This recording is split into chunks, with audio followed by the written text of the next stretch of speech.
Ito guys yung malagkit kong itim. Yan. Itim na malagkit ito guys. Yan.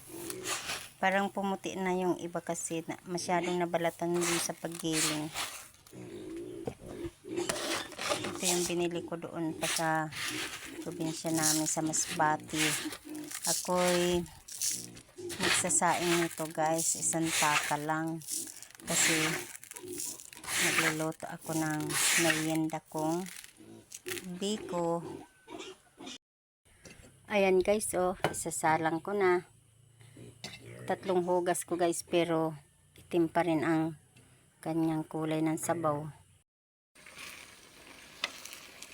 Ayan na siya guys.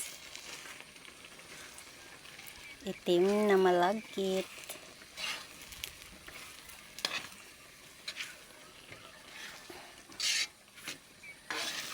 Marami ito guys. 7 kilo mahigit. Yung 2 kilo ititira ko sa September sa birthday ko, pero yung iba ibibenta ko guys kasi masyado marami.